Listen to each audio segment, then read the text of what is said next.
ये कहानी हिमाचल प्रदेश के एक छोटे गांव सुंदरनगर की है, जहां एक गरीब मैगी वाला हरी अपनी पत्नी सीता और अपने 16 साल के बेटे राम के साथ रहता था। हरी की दिनचर्या की शुरुआत अपने ठेले की साफ सफाई और उसकी पत्नी सीता का हरी की मदद करने और राम का काम सुबह सुबह पढ़ने से होती है। राम को किताब हाथ में लिए पूरी लगन से पढ़ाई करते देख हरी के चेहरे पर एक सुकून भरी मुस्कान तैर गई। उसने गर्व से सीता की ओर देखा और प्यार से मुस्कुराते हुए कहा,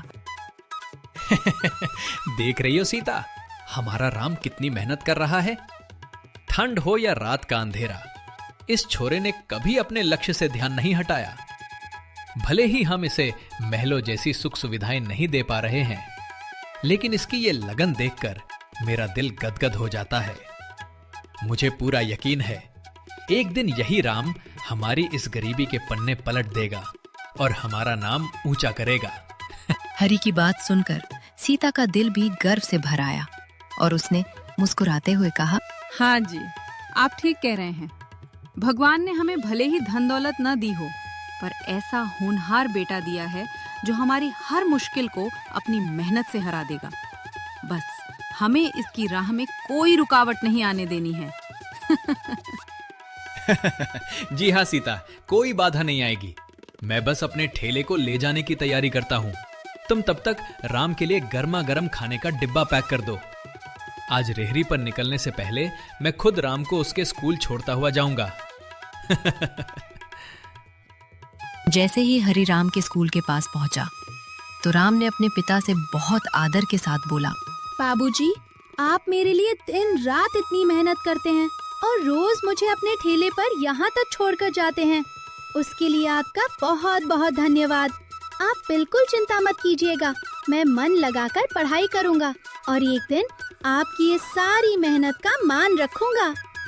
बेटे के मुख से ये समझदारी और सम्मान भरे शब्द सुनकर हरी की सारी थकान पल भर में गायब हो गई। उसने प्यार से राम के सिर पर हाथ फेरा, उसे मुस्कुराकर आशीर्वाद दिया और अपने मैगी के ठेले को बस स्टैंड की ओर बढ़ा लिया। जैसे ही हरी बस स्टैंड पर पहुंचा, हल्की हल्की बारिश हो रही थी और ग्राहक का कोई नामो निशान नहीं था। पहाड़ों की सर्द हवा और इस फुहार ने पूरे बस स्टैंड को एकदम सुनसान कर दिया था। दूर दूर तक कोई मुसाफिर या सैलानी नजर नहीं आ रहा था, जिससे हरी के चेहरे पर थोड़ी चिंता की लकीरें उभर आईं। तभी वो तिरपाल के नीचे खड़े होकर आसमान की तरफ देख ही रहा था कि तभी पीछे से बस स्टैंड के एक नियमित स्थानीय दुकानदार मुस्कुराते हुए कहा, अरे हरी काका, क्या हाल चाल है? इतनी बारिश में क्यों भीग रहे हो? आ जाओ, यहाँ शेड के नीचे आ जाओ। अरे रमेश भाई, क्या बताऊं, सोचा था सुबह सुबह बस स्टैंड पर कुछ यात्री मिल जाएंगे, पर मौसम ने आज अलग ही रंग दिखा दिया। पर क्या करे भाई, पेट की आग बुझाने के लिए बारिश हो या धूप, ठेला तो लगाना ही पड़ता है। अरे काका, कितना काम करोगे? कौन सा मैगी बेच बेच कर अपने बेटे को आईपीएस बना लोगे? आखिर करना तो उसको भी यही ठेला और मैगी बेचने का काम ही है। अरे रमेश भाई, तुम मेरी इस गरीबी को देख रहे हो, लेकिन उस छोरे की आंखों का सपना नहीं देख रहे। वो सिर्फ मैगी खाने खिलाने के लिए नहीं पढ़ रहा। उसकी मेहनत और लगन देखकर मुझे पूरा विश्वास है कि वो अपनी किस्मत खुद लिखेगा। आज मैं इस ठेले पे पसीना बहा रहा हूं ताकि कल मेरा बेटा इस लाचारी से बाहर निकलकर कुछ बड़ा कर सके। हौसला है उसमें। देखना, एक दिन मेरा राम सचमुच कुछ बनकर दिखाएगा। हरी की ऐसी पक्की बात सुनकर रमेश को मानो मिर्ची लग गई। वो मुंह बनाते हुए बुदबुदाया, चलो अब काका को कौन समझाए, ख्याली पुलाव पकाने दो। और बिना कुछ कहे वहां से वापस अपने रास्ते चला गया। रमेश के जाने के बाद बस स्टैंड पर फिर से सन्नाटा पसर गया। बारिश की बूंदें टप टप कर रही थी और हरी के पास अब तक एक भी ग्राहक नहीं आया था। वो उदास होकर अपने चूल्हे की बची खुची आंच को ठीक कर ही रहा था कि अचानक उसे पीछे से एक जानी पहचानी और मीठी सी आवाज सुनाई दी। हरी ने पीछे मुड़कर देखा तो राम बारिश में भीगता भीगता उसकी तरफ आ रहा था। बेटे को इस तरह पानी में तरबतर देख हरी का दिल भर आया। उसने फौरन अपना सूखा गमछा निकाला और तेजी से आगे बढ़कर राम का सिर और चेहरा पोंछते हुए प्यार भरी फिक्र के साथ बोला, अरे पागल, यहाँ क्यों आ गया इतनी बारिश में? तू बीमार हो गया तो तेरी मम्मी को क्या जवाब दूंगा? बाबा, मम्मी को सब पता है। वो घर पर आपके लिए गरम गरम चाय बना रही हैं और मैं बस ये देखने आया था कि मेरे बाबा इस ठंड में अकेले कैसे काम कर रहे हैं। आज पहली मैगी मैं ही खाऊंगा। क्या करें बेटा, आज का तो दिन ही खराब है। सुबह से एक भी मैगी बिकी नहीं है। ऊपर से इतनी बारिश हो रही है कि ठंड से बुरा हाल हुआ पड़ा है। बाबा, आप फिक्र मत करो, मैं आ गया हूँ ना। देखो कैसे पूरी मैगी खत्म होती है। आजकल नए जमाने के लोग हैं, उनको कुछ अलग तरीके की मैगी चाहिए। अलग तरीके के लोग मतलब? मैं समझा नहीं। मैगी तो मैगी होती है, पानी उबाला, मसाला डाला और बन गई। इसमें अलग क्या करना है? अरे बाबा, आप भी ना पुराने ख्यालों के हो। आज के जो कॉलेज के लड़के और यात्री आते हैं ना, उन्हें सिंपल मैगी नहीं चाहिए। किसी को बटर चीज वाली मैगी चाहिए, किसी को एकदम स्पाइसी टिक्का स्टाइल और किसी को उसमें ढेर सारी सब्जियां पड़ी हुई पसंद है। आप बस देखते जाओ, आज मैं इन यात्रियों को ऐसा स्वाद चखाऊंगा कि बारिश में भागते हुए भी यही रुक जाएंगे। हरी ने राम की बात सुनी तो उसका सिर चकरा गया। उसे बटर चीज और टिक्का विक्का की ये अंग्रेजी बातें ज्यादा पल्ले नहीं पड़ी। हरी को कुछ हरी ने ठेले के नीचे रखे डिब्बों को खंगालते हुए नरमी से कहा। समझ तो नहीं आया, लेकिन अपने बेटे के विश्वास को तोड़ना नहीं चाहता था। ठीक है मेरे यार, जो तू ठीक समझे वही कर ले। बस देख लेना सौदा महंगा ना पड़े और लोग पैसे देने में आनाकानी ना करें। बाबा, आप फिक्र मत करो, अब मुझे मेरा हिसाब करने दो। बस थोड़ी देर आराम से यहाँ बैठो। अब देखो, अभी कैसी भीड़ लगा देता हूँ। हरी ने गहरी सांस ली और ठेले के एक कोने पर रखे लकड़ी के पुराने स्टूल पर बैठ गया। हरी अब शांत बैठ गया। वैसे भी उसके पास कोई और चारा नहीं था। तभी राम जोर जोर से चिल्लाते हुए बोलने लगा, गरम गरम मसालेदार टकाटक मैगी। इस बारिश और ठंड को भगाओ, एक बार गर्मा गर्म स्पेशल मैगी खाओ। भैया इधर, बस 2 मिनट में तैयार। राम की आवाज दूर दूर तक सुनाई दे रही थी। तभी लोग आने शुरू हो गए। अरे भाई, क्या बोला? चीज वाली मैगी? वाओ, नाइस, क्या बात है। प्लीज एक प्लेट मैगी विद एक्स्ट्रा चीज।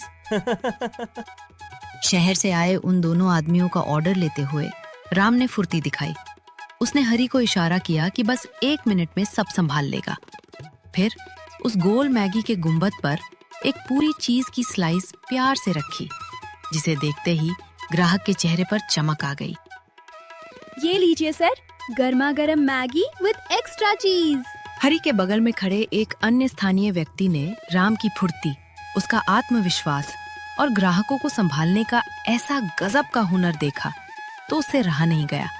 उसने अपनी जगह से थोड़ा आगे बढ़कर मुस्कुराते हुए हरी से कहा, अरे हरी भाई, सचमुच ऐसा मेहनती और समझदार बच्चा भगवान सबको दे।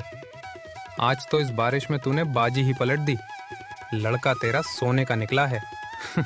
जैसे जैसे समय बीतता गया, बस स्टैंड पर खड़े बाकी यात्री भी राम की बनाई उस स्पेशल चीज बर्स्ट मैगी की खुशबू और स्वाद के दीवाने होने लगे।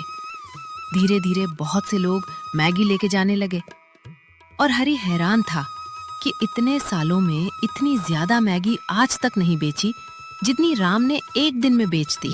हरी का दिल खुशी से भर आया और उसने प्यार से राम के कंधे को थपथपाते हुए कहा, क्या बात है बेटा, आज तो तूने कमाल कर दिया। क्या क्या बोल बोलकर अटरम शटरम सारी मैगी बेच दी। वाह बेटे, आज तो तूने मेरा सीना गर्व से ऊंचा कर दिया। चलो बाबा, अब घर चलते हैं। कल और परसों मेरी छुट्टी है और मैं पूरा दिन आपके साथ ही रहकर मैगी बेचूंगा। रात के घने उजाले में बारिश की बूंदें टिप टिप कर रही थीं और कुछ लोगों को दूसरों के दुख में मजा आता है। वे हरी के बारे में बात करते हुए आपस में फुसफुसाने लगे। अरे पापा, आज तक मुझे किसी से परेशानी नहीं थी, लेकिन मैंने आज देखा कि ये मैगी वाला यहाँ फल फूल रहा है। मुझे डर है कि कहीं इसके कारण से हमारी दुकान की गाहकी खत्म ना हो जाए। कुछ करना पड़ेगा। हाँ, बात तो तू सही कह रहा था। पहले ये बूढ़ा वही पुरानी मैगी लगाता था जिस पर कोई मक्खी भी नहीं बैठती थी, लेकिन अचानक उसका वो छोटा सा लड़का, बहुत चालाक है बेटा, उसी ने सारा खेल बदला है। कुछ सोचना तो पड़ेगा, वरना ये लोग हमारी सालों की मेहनत पानी में मिला देंगे। अगली सुबह जब हरी अपने बेटे राम के साथ बस स्टैंड पर अपना मैगी वाला ठेला लेकर पहुंचा, तो उसने देखा कि उनका ठेला जहां खड़ा होना था, ठीक उसी जगह किसी ने एक बड़ी गाड़ी आड़ी तिरछी खड़ी कर रखी थी। रास्ता पूरी तरह ब्लॉक था और ठेले को आगे ले जाने की कोई जगह नहीं बची थी। हरी घबरा गया और परेशान होकर बोला, राम बेटा, ये क्या है? कल ही तो निगम वाले से बात करके जगह पक्की की थी। आज सुबह सुबह ये गाड़ी किसने खड़ी कर दी? अब हम अपना ठेला कहाँ लगाएंगे? राम ने आगे बढ़कर गाड़ी के चारों तरफ देखा। उस पर कोई नंबर प्लेट तक नहीं थी और ये साफ तौर पर किसी सोची समझी साजिश का हिस्सा लग रहा था, ताकि उनका सुबह का जरूरी वक्त बर्बाद हो जाए और ग्राहक लौट जाए। राम के चेहरे पर शिकन की जगह एक गंभीर और ठंडी सी मुस्कान आ गई और हौसला बढ़ाते हुए कहा, पिताजी घबराइए मत, ये लोग चाहते हैं कि हम परेशान होकर खुद ही यहाँ से भाग जाएं, लेकिन हम ऐसा बिल्कुल नहीं करेंगे। आप ठेला यही रोकिए, देखता हूँ कि कौन मनमानी करता है। राम आगे बढ़ा और उस गाड़ी का दरवाजा जोर जोर से खटखटाते हुए कड़क आवाज में बोला, हेलो, गाड़ी में कौन है? निकलो बाहर, यहाँ पर हमारा ठेला लगता है। प्लीज साइड हटाओ अपनी गाड़ी, हमें परेशान करना बंद करो।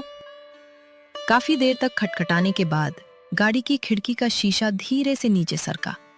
अंदर पक्की दुकान के मालिक का वही बेटा बैठा था जिसने कल रात अपने पिता के साथ मिलकर साजिश रची थी। उसके चेहरे पर एक मक्कार और चुनौती भरी मुस्कान थी। ओहो मैगी वाले बाबू, इतनी सुबह सुबह चिल्ला क्यों रहे हो? बस स्टैंड क्या तुम्हारे बाप का है? गाड़ी खराब हो गई थी इसलिए खड़ी कर दी, जब मूड होगा तब हटाएंगे। जो उखाड़ना है उखाड़ लो। राम की आवाज में इस बार कोई डर या घबराहट नहीं थी, बल्कि एक चट्टान जैसी मजबूती थी। उसने गाड़ी के शीशे के पास खड़े होकर उस अमीर व्यापारी के बेटे की आंखों में आंखें डालकर दो शब्दों में कहा, अरे बड़े दुकान वाले भैया, मुझे पता है तुम बड़े दुकान वाले हर किसी के साथ ऐसा ही करते हो, लेकिन मैं अपने बाबा का साथ नहीं छोड़ूंगा। मेरे बाबा की तरफ से मैं न्याय के लिए लड़ूंगा और तुम लोगों की शिकायत बड़े अधिकारियों से करूंगा। जा जा, जिसे शिकायत करनी है कर ले। इस बस स्टैंड पर तेरी दाल नहीं गलने वाली, समझ समझा? ऐसी तीखी बहस और पास ही खड़े हरी का दिल जोर जोर से धड़क रहा था। वो बुरी तरह घबरा गए और कांपती हुई आवाज में बोले, राम बेटा, तूने ये क्या कर दिया? वो लोग बहुत असरदार हैं।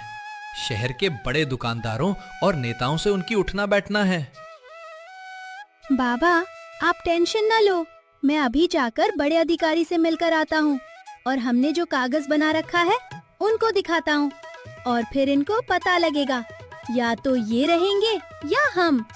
इनकी धौंस या तो लाचार लोगों पर या अनपढ़ लोगों पर चलती है। आप चिंता न करो, हमेशा सच्चाई की जीत होती है। राम की उस बेबाक और कानूनी बात ने उस दबंग दुकानदार की बची कुची हेकड़ी भी पूरी तरह तोड़ दी। कागज का जिक्र सुनते ही उसका चेहरा पीला पड़ गया और उसके सारे तेवर रफू चक्कर हो गए। वो हड़बड़ाते हुए, झेप मिटाने की कोशिश करते हुए तुरंत अपने बदले हुए सुर में बोला, अरे राम भाई, तुम तो बुरा मान गए यार। हम तो बस ऐसे ही सुबह सुबह टांग खींच रहे थे, हमें क्या पता था कि तुम इतने सीरियस हो जाओगे। अरे भाई, मंदी का दौर है, सब अपना अपना कमाते हैं, हम भला क्यों किसी का रोकेंगे? गाड़ी भी बस वैसे ही खड़ी कर दी थी, अभी हटवाए देता हूँ। तुम आराम से यहीं अपना ठेला लगाओ, कोई दिक्कत नहीं है। वो हड़बड़ाते हुए अपनी गाड़ी की तरफ बढ़ा, तुरंत ड्राइवर सीट पर बैठा, सेल्फ घुमाया और बिना एक पल गवाए अपनी गाड़ी को वहां से भगा ले गया। जाते जाते बस धूल और धुआं ही पीछे छूट गया। ये दृश्य देखकर हरी का मन बहुत ज्यादा खुश हो गया। उसे आज पहली बार गहराई से महसूस हुआ कि जिंदगी की इस जंग में सिर्फ हाथ से मेहनत करना ही काफी नहीं होता, बल्कि सही जानकारी और पढ़ाई लिखाई कितनी ज्यादा जरूरी है। बेटा, आज तूने साबित कर दिया कि पढ़ाई लिखाई सिर्फ किताबी ज्ञान नहीं होती, बल्कि ये इंसान को जीने का सही सलीका और मुश्किल वक्त में लड़ने की ताकत देती है। अगर आज तू पढ़ा लिखा और समझदार ना होता तो ये लोग हमें डराकर यहाँ से भगा देते और हमारी पूरी मेहनत बर्बाद हो जाती। आज मुझे समझ आया कि पढ़ाई लिखाई हर किसी के लिए कितनी जरूरी है। भगवान तुझे हमेशा सलामत रखे। इसलिए ये बेहद जरूरी है कि हम अपने बच्चों को अच्छी शिक्षा दें, उन्हें जागरूक बनाएं और अपने अधिकारों के लिए आवाज उठाना सिखाएं, ताकि वे समाज में सिर उठाकर जी सकें।